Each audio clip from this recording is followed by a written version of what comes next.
भी को साथ लेना होगा। इसमें जो अवैसी साहब की बात किया, यहाँ पे हमारे और भी अकाली दल हैं, हमारे मायावती है, हमारी का एक छत्र राज्य नहीं होगा, चाहे वो बीजेपी हो, कांग्रेस हो, मायावती हो, ममता हो, कोई भी हो, सबको अलायंस में आना होगा। और तमाम जो सवाल ये भी तो कह किया जा रहा है कि मुसलमानों की अनदेखी की जा रही है, बदरुद्दीन अजमल, असदुद्दीन वैसे इन लोगों को नहीं लिया गया। देखिए, कुछ लोग नहीं लिया नहीं गया ऐसा नहीं है, कुछ लोग गुमराह हैं, कुछ लोग में ईगो है, उनमें जो है आपसी मनमुटाव है कि मैं ही राजा हूं, मैं अकेला सब कुछ कर लूँगा। तो अकेला चना भार नहीं फोड़ता, सभी को साथ लेना होगा। इसमें जो अवैसी साहब की बात किया, यहाँ पे हमारे और भी अकाली दल हैं, हमारे मायावती है, हमारे जो है आंध्रा के चीफ मिनिस्टर हैं। तो इन तमाम चीज़ों से बातचीत हो रही है और जल्द ही इसका एक सकारात्मक जो है रास्ता निकलेगा और एक तरफ एनडीए होगा और बाकी तमाम पार्टियां दूसरी तरफ होगी। और अगर ऐसा नहीं हुआ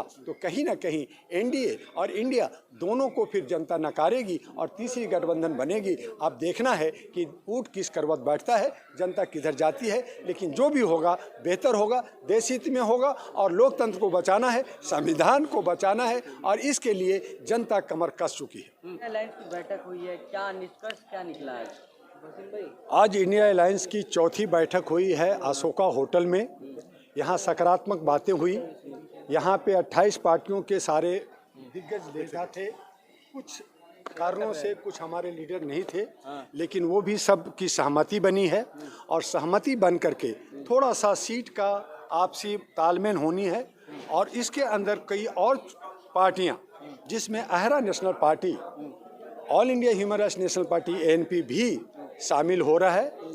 और हमने इसकी खड़गे साहब को लिखित में दिया, राहुल जी को लिखित में दिया और हमने कहा कि हमें मजबूती के साथ आज जो सत्ता में बैठे हैं, जो बहुत ही ज़्यादा मगरूर हो गए हैं, तानाशाह हो गए हैं, मनुवादी हो गए हैं, जो अपने गरिमा में न झांक करके बाकी तमाम विपक्ष को जेल भेजना चाहते हैं, संसद से बाहर फेंकना चाहते हैं, तो ये लोकतंत्र की हत्या है। और इसकी हम लोगों ने चिंतन यहाँ हुआ और इस बात नतीजे पे आए कि हमें जो है पूरे भारत के अंदर जन आंदोलन छेड़ना होगा, जनता को जागृत करना होगा कि अगर लोकतंत्र को बचाना है, संविधान को बचाना है, तो इंडिया गठबंधन के साथ आइए और हम लोग मुख्य मुद्दे की बात करेंगे, नफरत की राजनीति नहीं करेंगे, हिंदू मुस्लिम नहीं करेंगे। हमारा जो बेरोजगारी का मुद्दा है, हमारा जो गरीबी का मुद्दा है, हमारा बेघरों का जो मुद्दा है, स्वास्थ्य और शिक्षा और सुरक्षा जो समानता के साथ मिलनी चाहिए, आर्टिकल 14 से लेके 18 तक हमारी बोलने की अभिव्यक्ति 19 और हमारे जीने की जो आर्टिकल 21, इन सब की संरचना की जाएगी। और हम सब मिल करके ये जो गठबंधन, जो 38 पार्टियों की गठबंधन है, जो कहीं 38 पार्टियों को करने के बाद भी 40 चोर अली बाबा का कहानी है उनके पीछे में, वहाँ पे जो है मोदीत्व का बात है। या हम जो है जनप्रतिनिधि अपने पूरे भारत के जो जनप्रतिनिधि हैं, उन जनता के हित में जाएंगे, जनता के मुद्दों पे जाएंगे, जनता की तमाम समस्याओं को पे हम लोग रोशनी डालेंगे। और मैं डॉक्टर दुआ लगातार 37 साल से मानवाधिकार के लिए हमने काम किया। मेरे 84 लाख मेंबर, 782 हमारे ब्रांचेज ऑफिस इंडिया के अंदर है। इन तमाम को हम लोग जो है मानवता के आधार पे सुशासन देने की बात करेंगे। और साथ में हमने कहा कि हम जो वादा करेंगे उसका एफिडेविट, शपथ पत्र भरेंगे कि ताकि जनता पे विश्वास हो। जनता कहती है मैं कैसे विश्वास करूं, तो उसका विश्वास के लिए हम लोग शपथ पत्र भरेंगे, एफिडेविट देंगे और हम जनता के बीच में।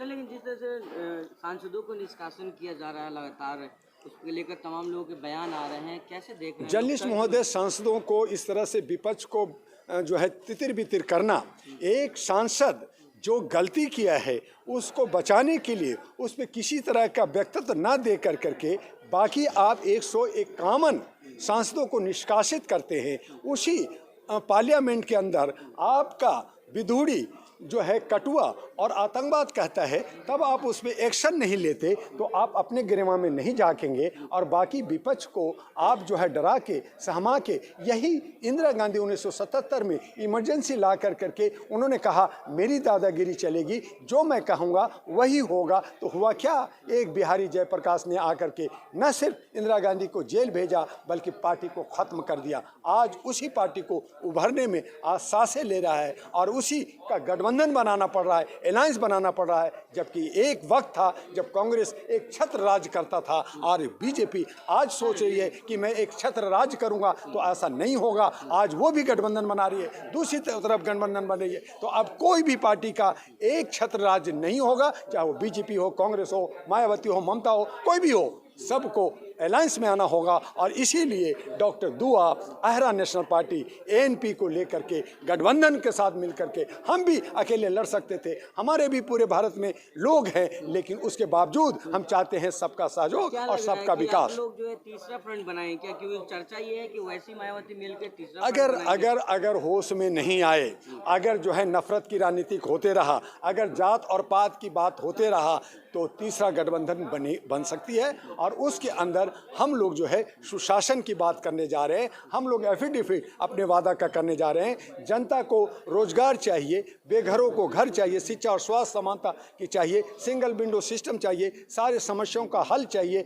आपको जुमलाबाजी नहीं चलेगा, आप जो है झूठे वादा कर करके हमें लुभाएंगे और डराएंगे, ये नहीं चलेगा। तो इस पे हमें काम करने की जरूरत है। वैसी को ले नहीं रहे, आप जैसों को कहाँ से ले लेंगे?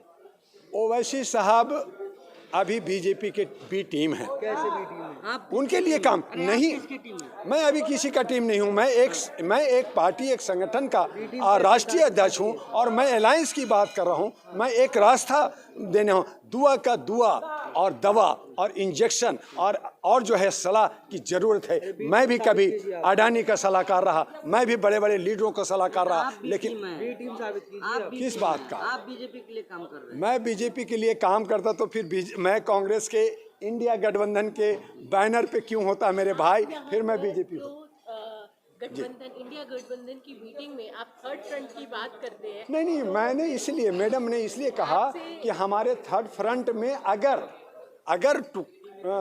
बिखराव होता है, अगर हम कहीं भटकते हैं, तो तीसरा गठबंधन को हम जन्म दे रहे हैं। जैसे 5 राज्यों में, जैसे मोदी जी ने कहा कि हम नहीं जीते, हमें जो है इंडिया गठबंधन जो टुकड़े टुकड़े थे उसकी वजह से हम जीते। तो मैं यही कहना चाहता हूं कि अगर हम टुकड़े टुकड़े रहे, अगर हम बटे रहे, तो हम ही तीसरा गठबंधन को जन्म देंगे। इसलिए ये ना हो, ताकि हम आपस में मिले रहें, हम मजबूत रहें। राहुल गांधी के ऊपर है गठबंधन नहीं, एक व्यक्ति को आप बदनाम नहीं कर सकते। राहुल गांधी एक अच्छा नेता हो गए, सुलझे हुए नेता हो गए, अच्छा काम कर रहे हैं। उन्होंने 4000 किलोमीटर चला, अब फिर पैदल चलने जा रहे हैं।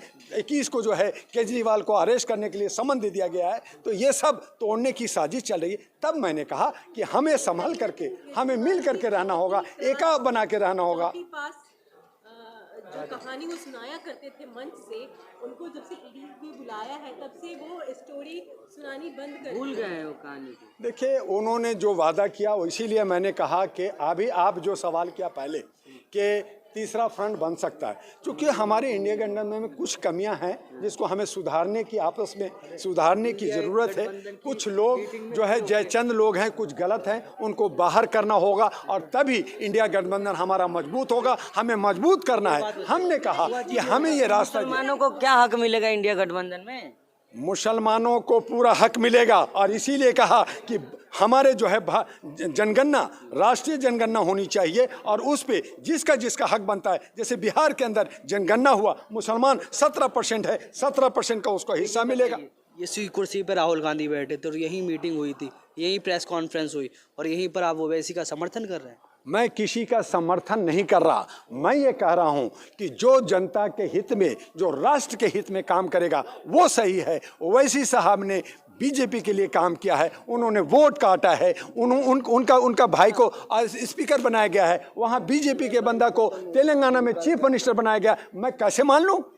कैसे मान लूं? इसीलिए मैं आपके चैनल से कहना चाहता हूं कि हमें एक जनता ने सबक दिया है और हमारे ये सारे पार्टियों ने सबक दिया। अब इस सबक से अगर हम मजबूत नहीं हुए, ये गठबंधन इंडिया गठबंधन नहीं हुआ, आज अगर हमें सबक से, आज हम जो है 19 तारीख को हमने फाइनल कर दिया, हम 22 जा रहे हैं, फिर हम ये करेंगे, फिर करेंगे, तो क्या ये हम ऐसे ही मीटिंग करते रहेंगे? हमें मजबूत से लड़ने के लिए हम यहाँ जुड़े हैं और मजबूती के साथ इंडिया गठबंधन को मजबूत करें और राष्ट्र को एक दशा और दिशा दें। नहीं, अगर हम टूटे रहेंगे, हम ऐसे ही खाली मीटिंग करते रहेंगे। क्या लोकतंत्र का मंदिर विपक्ष विहीन होगा?